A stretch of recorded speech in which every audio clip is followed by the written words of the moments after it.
Hey everybody, it's Berg Ryman. That's right, we're still in the basement. We're still in this same blue shirt. We're still talking the Wilson Challenge reviews. And it's time for the final club review, the putter. And it's it's an interesting one for me. It is the Wilson Staff Model 8802. No tech, just a fly mill and one of the classic shapes of professional golf. So, the staff model 8802. I ordered it 34 inches long. We bent it 3 degrees flat to line it to 67 degree lie angle, which matches where my, actually, let me back up. It is a 71 degree, so we bent it to 68. And in turn, that matches it up basically with my sick Flow C mallet that I do have. Grip on it, it's been much discussed amongst us doing this test.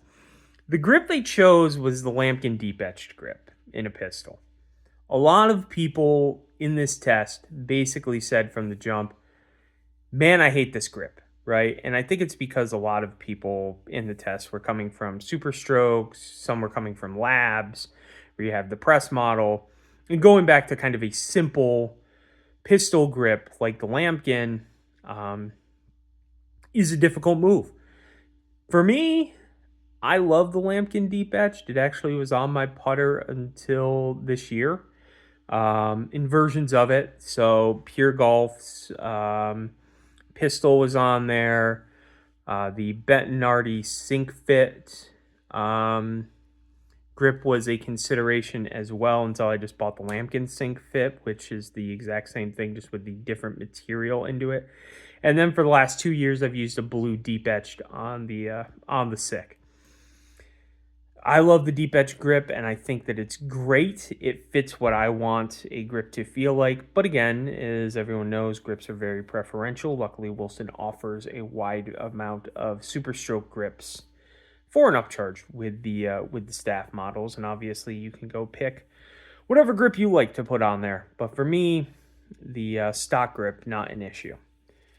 So, 8802.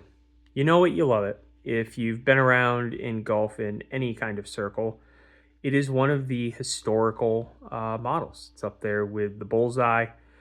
As far as when I consider old school putters, and maybe the original answer, is kind of the holy trinity of the old school.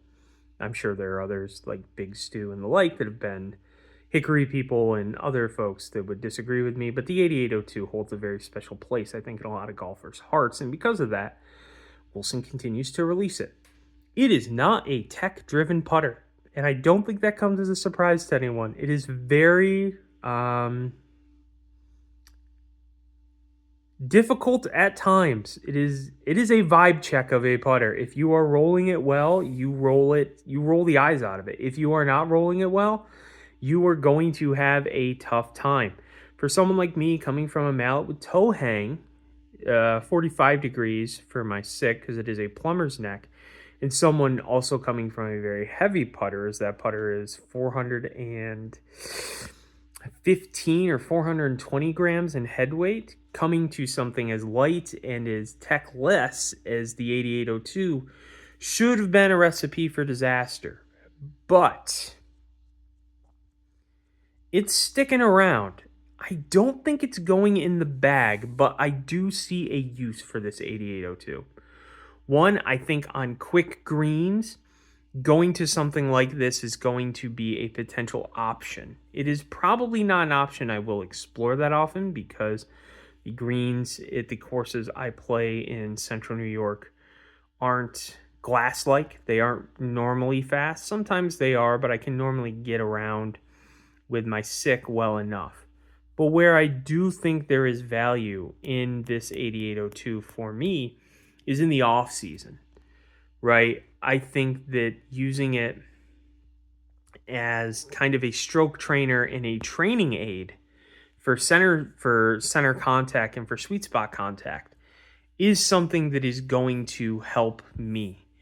Um, it is so central in the 8802 to find the sweet spot. If you're not finding the sweet spot, um, you're losing distance, you're losing accuracy. So having a club that basically forces you to find the middle and forces you to put a good stroke on the ball. Because if your stroke is all over the place, you don't have a hope in hell with an 8802. In Myrtle Beach, I putted, I thought, pretty well with it. We didn't make many putts of consequential length, but we also didn't embarrass ourselves with putts coming up super short. If anything, they were more long because I just never figured out the green speeds. But the Staff Model 8802 is very much a putter from a collector's perspective that I think everyone wants at least one model of. And I think this staff model version of it is about as techy as you're going to get.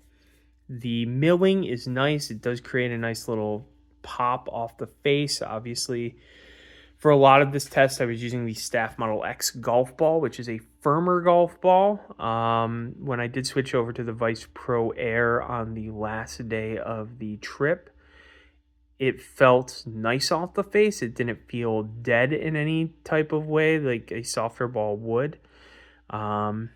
And the firmness of the Staff Model ball was also one that didn't make it feel overly firm either. Like you couldn't control the speed of it like you were putting with a cue ball or something, like I have felt before with certain balls from companies in Massachusetts with dashes to the left of them. But the 8802, it is a strange beast, right? It is something that is not super techy, but I do think if you're someone who is a feel putter, and by that I mean you're one of those folks that isn't like, okay, let's get the stroke match, let's get everything else match. You're just like, you know what? Vibes. Let's just go out, let's just roll it, and I'm going to roll the hell out of it because I'm a great putter. Whether factually you believe that or not, whether statistically you believe that or not, is something else. But you're the person the 8802 is for, my dude. You are the guy who's just like, yeah, I'm going to rock up with this thing on the putting green, and I'm going to intimidate you that I have it. And then once I start making a couple, the hole's just going to look bigger and bigger and bigger. And again, it doesn't make sense that that's the way it works. But that is the way I feel about it. It's why it is going to stick around here at the Casa, just in case the vibes do go wrong with the sick. And again, I am not someone who has backup clubs. The only clubs that I have from my old days are basically my old high school set to hopefully one day pass along to some local kid or my nephew or my kid. I don't know. But the 8802 is sticking around. I expect it's going to get a lot of shop work in the winter from me, where I'm really kind of trying to dial into finding center and then trading from that to the 6 so that way we are making center. But it doesn't make a lot of sense, but I love the thing. And it's going to be here. And that's just the way it is sometimes. Sometimes you just have an irrational relationship. We've all been there. And my irrational relationship is with a little baby blade called the 8802.